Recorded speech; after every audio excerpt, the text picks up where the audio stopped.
지난 2주간 동안 열왕기 상하를 우리가 계속 통독을 하며 묵상해 왔습니다. 2025년을 사는 우리 형편을 하나님이 보시고 우리에게 말씀을 예비하신 듯해서 참 놀라웠습니다. 하나님이 특별하게 우리 대한민국의 백성들에게 주시는 하나님의 말씀이 아닌가, 그런 깨달음을 얻었습니다. 하나님이 그 말씀을 읽는 중에 제게 이런 말씀을 하시는 겁니다. 기도하지 않고 무엇 하느냐? 내가 너에게 무엇을 해주기를 원하느냐? 기도로 내게 구하여라. 이렇게 말씀하시는 겁니다. 열왕기상 열왕기하를 읽어가면서 솔로몬이 드린 기도, 그 다음에 여러 왕들이 살아온 삶의 그 발자취, 그리고 히스기야의 기도에 이르기까지 하나님이 그 읽는 말씀을 통해서 제게 기도하라고 말씀하시는 거였습니다. 이 은혜가 저 혼자만의 은혜가 아니라 여러분 모두의 은혜가 되실 수 있기를 간절히 축원드립니다. 열왕기상 3장 9절에 우리가 오늘 읽은 본문 가운데, 그러므로 주님의 종에게 지혜로운 마음을 주셔서 주님의 백성을 재판하고 선과 악을 분별할 수 있게 해주시기를 바랍니다. 이렇게 많은 주님의 백성을 누가 재판할 수 있겠습니까? 이 솔로몬의 기도가 오늘 이 대한민국 땅에서 하나님을 아버지로 부르는 모든 그리스도인들의 기도가 되기를 바랍니다. 오늘 이 나라에서 백성을 위해서 재판장에 앉아있는 그 재판관들의 기도가 되기를 바랍니다.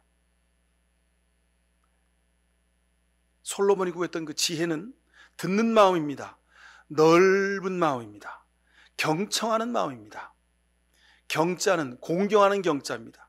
누구를 공경합니까? 상대의 마음을 공경하는 겁니다. 상대의 마음을, 그의 입장을 인정해 주는 겁니다. 청은 듣는 겁니다. 듣지도 않고 상대의 마음을 공감하지도 않고 우리가 지혜를 구할 수, 지혜롭게 산다고요? 누구를 판단한다고요? 그것처럼 바보스럽고 어리석은 일이 없습니다. 참 안타까운 일이죠. 여러분, 그 책 한 권을 읽으시면 몇 시간 정도 걸립니까? 제가 군대에 있을 때 태백산맥이라는 그 소설을 읽었는데요. 그때 그 책을 읽는데 시간이 부족해가지고 밤에 보초를 쓰러 나가잖아요. 그러면 보초를 보통 2시간 씁니다. 그러면 보초 쓰기 위해서 한 30분 전에 일어나고 그 보초 임무를 마치고 들어와서 또 뭐 옷 벗고 씻고 그러면 30분, 한 3시간 정도 드는 겁니다. 그러면 제가 하여간 제가 법을 어긴 건데 그 소설을 읽으려고 하여간 10시부터 내가 3시까지는, 3시간이 4시까지 2시간씩 쓰니까 4시까지는 제가 그냥 불침번을 꼬박 밤을 샌 거예요. 밤새고 보초 열심히 썼습니다. 그리고 그 소설도 아주 열심히 읽었죠. 그러니 그 다음날 아주 졸려가지고 죽을 뻔했습니다. 아주 그냥. 근데 여러분, 소설책, 그 재미있는 소설책도요, 그 10권을 다 읽으려고 했더니 일주일이 꼬박 걸리더라고요. 한 200~300페이지, 300페이지 정도 되는 책 10권이니까 3000페이지죠. 근데 우리나라 법관들은 놀랍습니다. 7만 페이지가 되는 그 법원 그 재판 기록을요, 단 이틀 만에 읽었다는 거예요. 그래서 야, 법관이 되려면 저 정도 실력이 있어야 되나 보다 하고 제가 감탄을 했죠. 우리가 사는 세상은 이런 세상입니다. 경청, 그건 지혜가 있어야 합니다. 그 지혜는 사람에게 있는 것이 아닙니다. 하나님으로부터 오는 겁니다. 지혜는 구별하고 통찰력 있는 마음을 우리에게 주십니다. 이 마음을 구별하고 통찰력 있는 마음은요, 사람에게서 오지 않습니다. 사람은요 아주 이기적입니다. 그래서 자기 혈연, 지연, 학연, 자기가 친한 사람, 거기에 따라서 사람은 이리저리 흔들리고 굽어지게 되어 있습니다. 그리 참으로 이 시대에 하나님이 우리에게 주시는 말씀이라 아니할 수 없습니다. 솔로몬이 지혜를 구한 이유가 바로 여기에 있습니다. 왕은 최고 높은 자리에 있기에 자기 마음대로 할 수 있습니다. 자기가 마음대로 판단할 수 있습니다. 근데 솔로몬은 믿음의 사람이었기에, 다윗의 아들이었기에 저는 알았던 겁니다. 내 마음대로 내 기준으로 판단을 하면 내가 반드시 잘못된 판단을 하게 될 것이라 알았습니다. 하나님에게 지혜를 구한 겁니다. 여러분 보지 않습니까? 소통을 거부하고 자기 교만만을, 자기 주장만을 내세웠던 지도자들의 끝장을 우리가 오늘 우리 삶의 역사 현실에서 보고 있지 않습니까? 지혜가 없다, 그 말을 바꾸면 어떻게 됩니까? 무지하다, 이 말입니다. 무지한 지도자들 밑에 백성들은 고생을 하는 겁니다. 저는 그 폭삭 소가수다라는 드라마가 있었죠. 그 시간이 없어서 못 봤습니다. 근데 얼마 전에 그 장례식장에 갔다가 조문을 마치고 그 식탁에서 교우들과 이렇게 친교를 하는 중에 교우들이 아이 목사님 그것도 아직 못 보셨어요. 그래 그거 꼭 보셔야 됩니다. 그러시는 거예요. 그래서 그래요?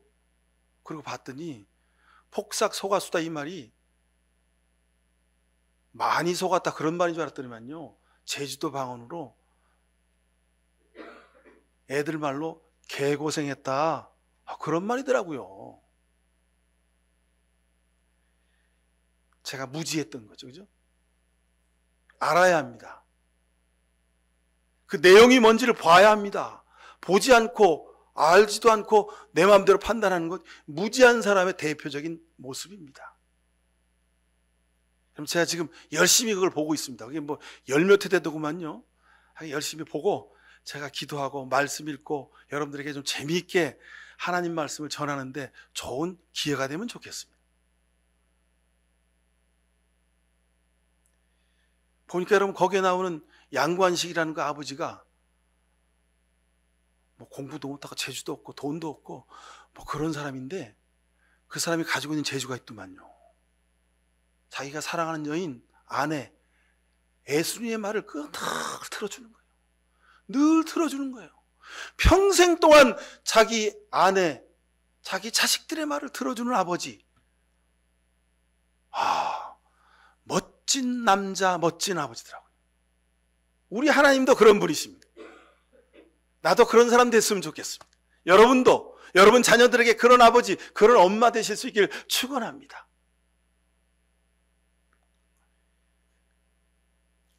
하나님이 너 뭐하니? 내가 뭘 원하니? 물으셨어요.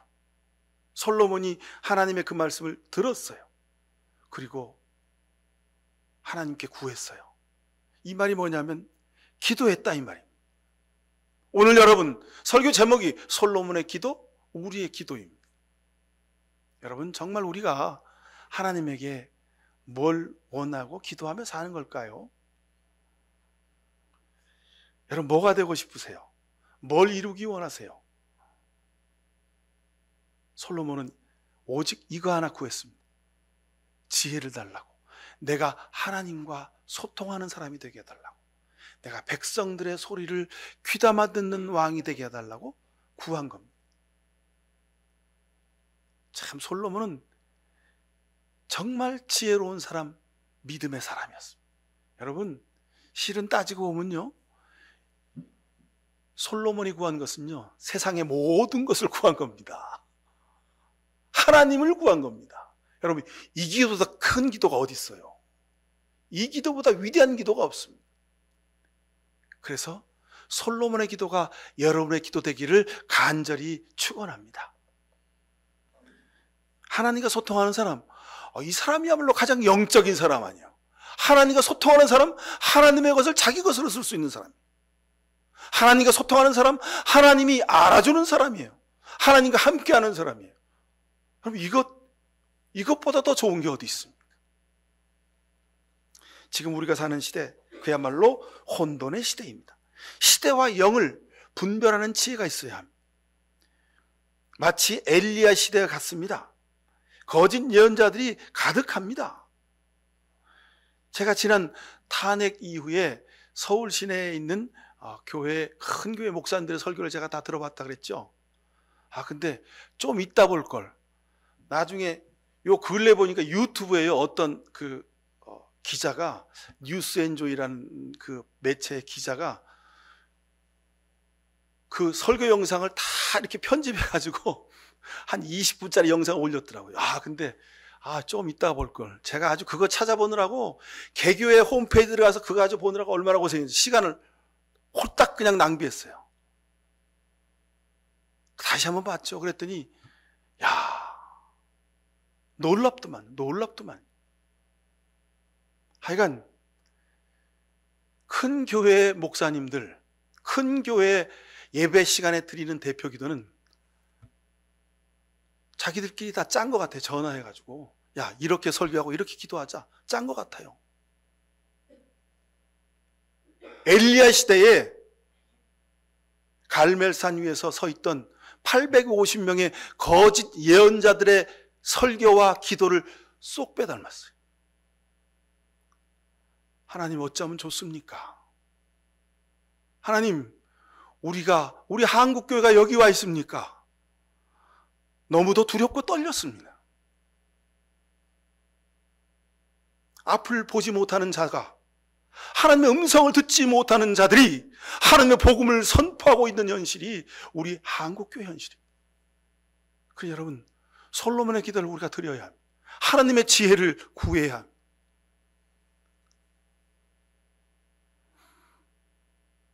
바알과 아세라를 감추고 양의 탈을 쓰고 하나님의 이름을 부르며 기도하고 하나님 말씀을 증거하고 있는 모습을 제가 보았습니다. 무당과 잡신의 권세가 한국교회 강단을 지배하고 있더라 이 말입니다. 목사인 제가 하나님 앞에 100번 죽어 용서를 구해도 하나님 앞에 용서받을 수가 없습니다. 성경은 분명히 기록하고 있습니다. 850명의 거짓 예언자들은 하나님의 불의 심판을 받아도 부족한 자들입니다. 증오와 차별의 어둠의 영이 우는 사자처럼 삼킬 자를 찾고 있습니다. 여러분, 우리가 깨어 기도해야 합니다. 지붕에 십자가 꽂혀 있다고 교회가 아닙니다. 교회를 출입한다고 그 사람이 크리스찬이 아닌 것을 우리가 보아야 합니다. 성경을 들고 성경을 읽고 설교한다고 그것이 하나님의 말씀이 아님을 우리가 알아야 합니다. 하나님 꿈에 나타나가지고 솔로몬한테, 솔로몬아, 너한테 내가 뭘 해주면 좋겠느냐? 내게 구하여라. 여러분은 하나님이 이렇게 말씀하시면 무엇라고 이야기하시겠습니까? 솔로몬이 왕이 됐어요. 그리고 지금 예루살렘 성전을 아주 훌륭하게 건축했어요. 온 백성들의 마음을 모아서 성전을 건축하고 지금 성전 낙성식을 앞에 두고 있는 것. 왕이 된 솔로몬이 국방력을 구하고 여론과 지지 세력을 구하고 막강한 권력을 구하고 부귀와 영화를 구하는 것, 그게 당연한 것 아니겠습니까? 근데 이게 어찌된 일입니까? 엉뚱한 것을 구합니다. 바보스러운 것을 구하는 것처럼 보입니다. 오직 겸손한 마음으로 자신의 부족함을 고백합니다. 그렇게 온 국력을 다해서 성전을 지어놓고 하나님, 사람의 손으로 지은 이 성전에 어찌 하나님이 계실 수 있단 말입니까? 하고 겸손하게 고합니다. 그리고 나서 백성을 공의롭게 다스릴 수 있는 리더십이 필요한데 하나님, 지혜로운 마음을 달라고 이렇게 구합니다. 10절에 보니까 주님께서 마음에 드셨다 그랬습니다. 하나님이 흡족해 하신 겁니다. 하나님이 너무도 기분이 좋으신 겁니다. 역시 내가 솔로몬이구나. 너는 내 손으로 하나님의 전을 지을 만한 자격이 있구나. 내가 내 개인의 욕망을 따라 구하지 않고 분별하는 능력을 구하니 내 말대로 지혜롭고 총명한 마음을 주겠다. 너 같은 사람은 앞에도 없었고 이후로도 없을 것이다. 또 내가 구하지 않은 부귀와 영화도 덤으로 주겠다. 너와 견줄 만한 왕이 없을 것이다. 이 얼마나 귀하고 아름답고 복된 말씀입니까? 하나님은 솔로몬에게 약속을 지키셨습니다. 그래서 열왕기상 4장 25절에 보면 솔로몬의 일생 동안에 단에서부터 부엘세바에 이르기까지 유대와 이스라엘의 모든 사람은 저마다 자기의 포도나무와 무화과나무 아래에서 평화를 누리며 살았다 그랬습니다. 포도나무와 무화과나무는 하나님의 복을 상징하는 겁니다. 백성들이 저들의 일상생활에서 부족함이 없이 넉넉하게 기쁘고 즐겁고 노래하며 춤추며 살았다는 겁니다. 태평성대를 누렸다는 거죠. 바라건대 25년에 이 말씀을 읽고 있는 우리 목양교회를 뿐만 아니라 우리 성도들 뿐만 아니라 이 땅의 모든 백성들이 이런 태평성대를 누리는 날이 어속히 오게 되기를 간절히 기도합니다. 제가 설교 앞머리에 나라와 백성들을 위해서 기도하자고 말씀드렸습니다. 그럼 어떻게 기도해야 합니까? 온 세상에 전쟁 소식이 가득하죠. 뭐 어느 나라 대통령은 취임하자마자 일주일 만에 전쟁을 다 멈추겠다고 그렇게 뻥을 치더니만 전쟁은 여전합니다. 기후위기는 예측할 수 없는 상황에 이르렀습니다. 올해 우리 교회 2층에 동백꽃이 제대로 피지 않았어요. 그래서 내가 이게 분간이도 제대로 못하고 그래서 이렇게 됐나 보다 그랬더니 웬걸요? 제가 이건 서울로 있는 여러 교회에 이 동백나무 모종을 다 전파해가지고요, 동백나무 그 화분 있는 교회들이 많습니다. 근데 그 교회들마다 전부 다 동백나무 꽃이 제대로 안 폈다는 거예요. 아마 이상기후 때문인 것 싶습니다. 우리 교회 화단에 작약꽃이 피었죠. 근데 그 작약꽃도 전에는 향기가 아주 풍성하고 아주 탐스럽게 펴서 한 일주일쯤을 이렇게 가는 거예요, 작약꽃이. 근데 이상하게 요번은 어떻게 그냥 피는지도 모르고 휙 폈다가 향기도 별로 없이 그냥 훅 치고 말더라고요.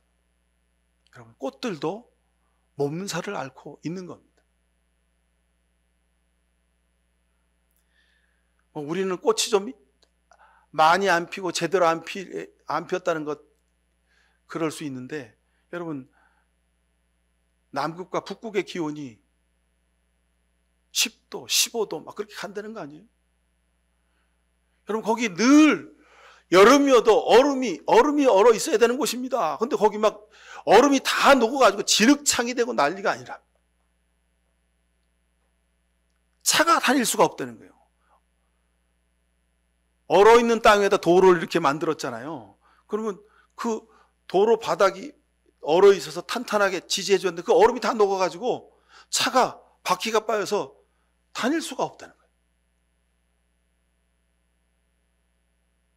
우리가 사는 이 시대에 기후위기가 어떤 모양으로 이렇게 닥쳐올지 우리가 예상할 수 없는 시대를 살고 있습니다. 한 나라의 일방적인 협박으로 세계 모든 나라들이 지금 무역전쟁에 다 뛰어들었습니다. 여러분, 이거 관세의 문제가 아니고요, 우리 대한민국 큰일 났습니다. 우리 대한민국은요, 우리 대한민국이 어떻게 한강의 기적을 이루었습니까? 어떻게 소득 3만 불이 넘는 국민소득을 이루었습니까? 열심히 원료를 우리가 수입하다가 여기서 가공을 해가지고 제품을 만들어서 그래가지고 해외에 다 팔아서 그렇게 한강의 기적을 이룬 겁니다. 근데 수입도 수출도 제대로 할 수 없는 시대가 되었어요. 그냥 자기 나라에다 공장 지우고 자기 나라에서만 생산된 물건 그것만 팔으라는 거예요. 근데 미국만 그럴까요? 모든 나라들이 지금 그 길로 가고 있는 겁니다. 그 길로. 그러니 우리나라가 큰일이 났습니다. 하나님이 도와주시면 안 되는 형편입니다. 여러분, 이거 기도해야 되지 않습니까?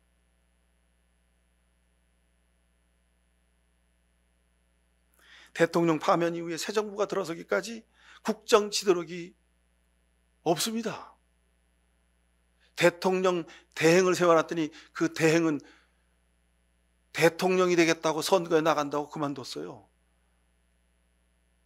그리고 또 대행을 세웠더니 나 힘들어서 못 해먹겠다고 그만둬 버렸어요. 대행이 지도력을 발휘하고 있는 시대, 여러분, 그게 무슨 지도력이 되겠습니까? 하나님이 지켜주지 않으면 위태로운 나라가 되었습니다. 정치가들이, 공직자들이 난가병에 들어가지고 너도 나도 대통령 하겠다고 다 나섭니다. 자기 혼자 살겠다고 그냥 내 편 짓고 도망가 버렸어요.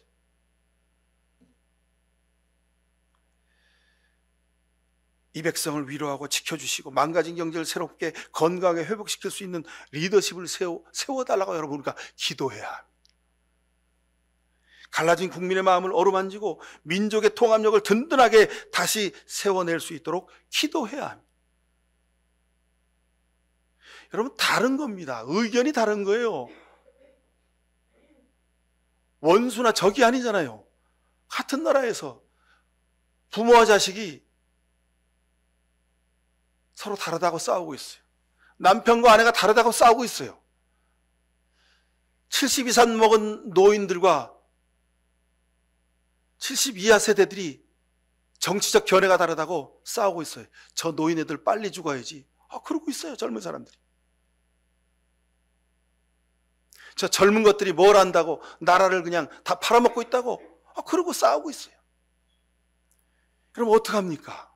나라를 남북으로 나누는데 다시 그냥 동서로 착 갈라가지고 한반도 땅을 한 3국 4국 체제로 만들어 옛날 저기 신라 이전 시대로 그냥 돌아가서 삼한 사한으로 만들어서 살면 될까요? 하나님이 이 나라를 지켜주셔야 합니다. 서로 다름을 인정하고 존중하는 사회적 화해 문화를 만들어 주시도록 기도해야 합니다. 보편적인 가치와 상식, 상생하는 여론이 통하는 건강한 민주주의를 위해서 기도해야 합니다.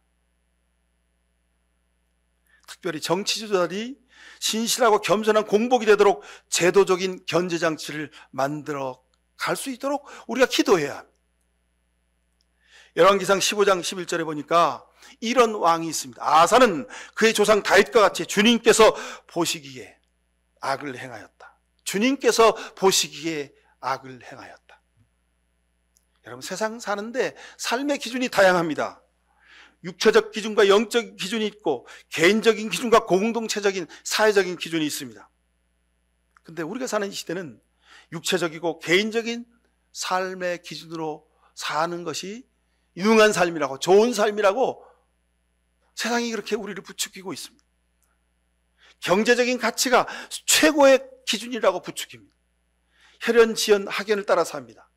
그럼 지금 우리나라는 특정 대학의 학연에 얽매여서 나라가 망가져 버렸습니다.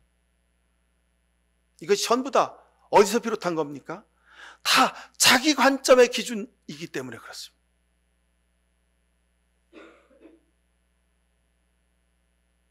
우리가 사는 시대는 비록 이렇지만 성경은 우리가 말합니다. 신앙생활은 아사왕처럼 자기 기준으로 사는 것이 아니라 주님 보시기에 하나님의 관점으로 사는 것이라고 말씀하고 있습니다.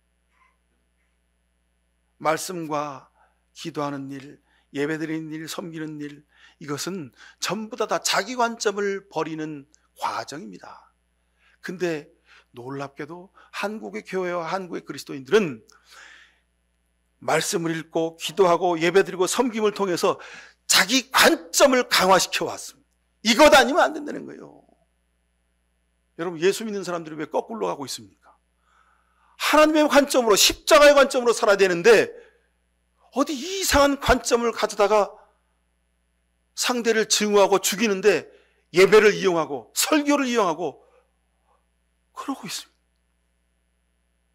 아사왕 같은 삶을 살고 있는 겁니다. 열왕기하 10장에 보면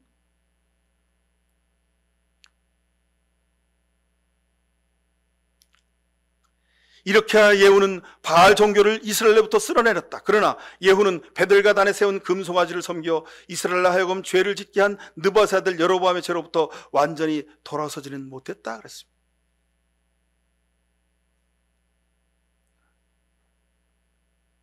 예후도 자기 관점으로 바알 신을 섬기면 안 돼. 그렇게 잘 했습니다, 처음에는. 근데 보니까 여로보암의 죄로부터 완전히 돌아서지 못했다. 여로보암의 죄가 뭡니까? 이방신을 섬기는 겁니다.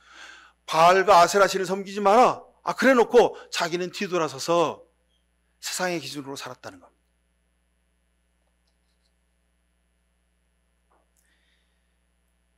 여러분, 세상은 금송아지로 모든 것을 구별합니다. 금송아지가 최고라는 겁니다. 제가 언제 말씀드렸죠? 월스트리트에 가면 송아지가 딱 있는, 그게 미국 그 뉴욕의 그 증권과 월스트리트의 상징이에요.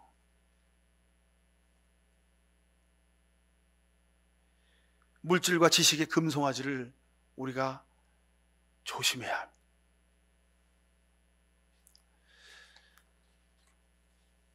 자, 근데 열왕기하 12장에 보면요, 요아스 왕은 아사 왕이나 예후와는 달랐습니다. 이렇게 말합니다. 요아스는 여호야다 제사장이 가르친 대로 하였으므로 일생 동안 주님께서 보시기에 올바른 일을 하였다. 주님께서 보시기에 올바른 일을 하였다. 이런 빵 좋아하시죠? 패스츄리라는 빵이 있습니다. 그 패스츄리라는 빵은 우리가 먹으면 아주 바삭하고 부드럽고 고소합니다. 그 빵 만드는 걸 제가 옆에서 보니까 밀가루 반죽 한 겹에다가 버터를 한 겹 깝니다. 그리고 그 위에 또 밀가루 반죽을 깔고 버터를 깔고 밀가루 반죽을 그렇게 여러 겹을 깝니다. 그리고 그것을 돌돌돌 맙니다. 그래서 또 밀대로 다시 밀어가지고 또 평평하게 하나의 반죽판을 만듭니다. 그리고 그 위에 또 버터 한 판 깔고 또 밀가루 깔고 버터 깔고 밀가루 깔고 그렇게 여러 번을 반복합니다. 그래서 패츄리를 만드는 생지, 그 밀가루 덩어리를 만드는 겁니다. 그래가지고 위에다가 달걀물을 쓱 발라가지고 칼집 좀 내고 그래가지고 오븐에다 구우면요 아주 기가 막힌 패츄리가 만들어집니다. 아주 노릿노릿하게 구워져가지고 만지면 아주 버터물이 쭉쭉 납니다. 근데 입안에 들어가면 살살살 녹아요. 그럼 빵은 패츄리가 좋을지라도 우리 인생도 패츄리처럼 안 됩니다.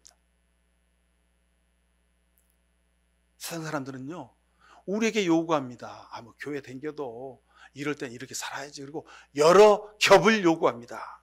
사회에 따라서 적응하고 변화하는 유연성이 있어야 그 사람이 유능한 사람이라고 말합니다.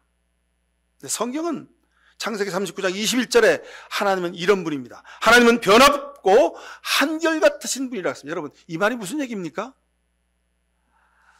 한 겹이라는 겁니다. 한 겹, 한 겹. 밀가루와 버터가 범벅이 된 여러 겹, 그걸로는 안 된다는 겁니다.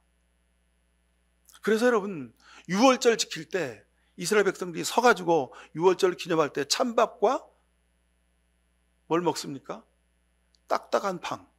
딱딱한 빵이 뭡니까? 거기에 이스트를 안 넣었어요. 그래서 밀가루에 이스트를 안 넣고 그냥 구웠어요. 그러니 그게 얼마나 딱딱합니까? 밀가루를 그냥 구우면요, 여러분, 예를 들면 건빵과 똑같습니다. 건빵.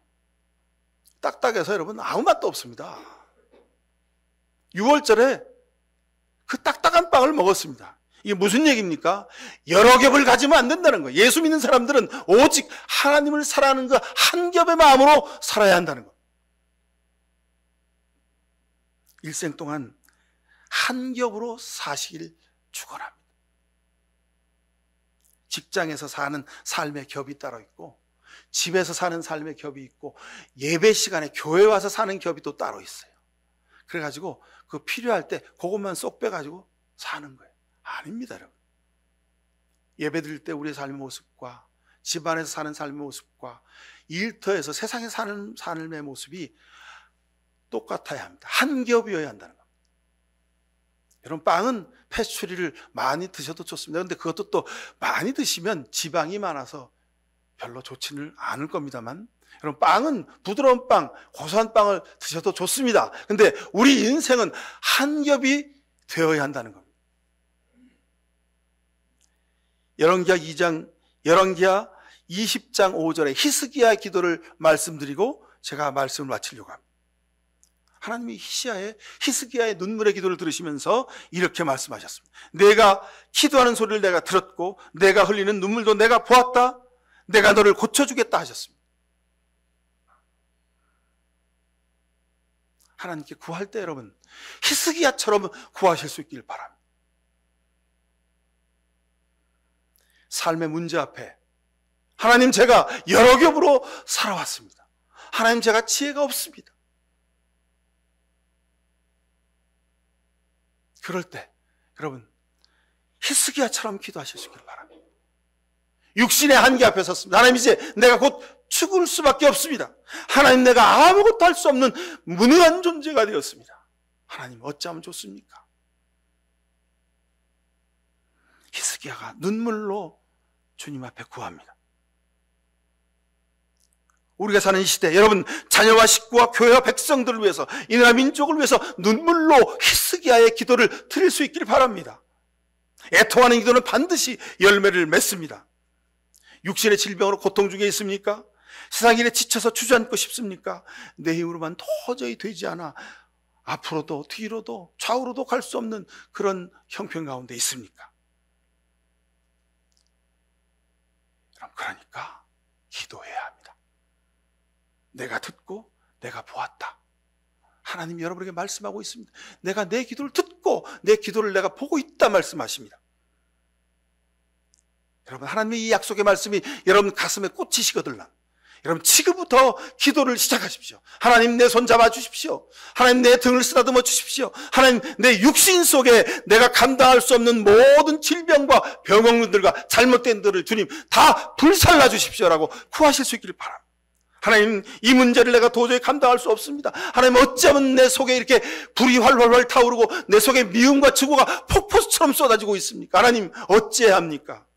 하나님의 도우심을 구하실 수 있기를 바랍니다. 그럼 기도는 손해보는 일이 없습니다. 기도는 불가능을 가능하게 합니다. 기도는 하나님의 기적이 우리에게 임하시는 통로입니다.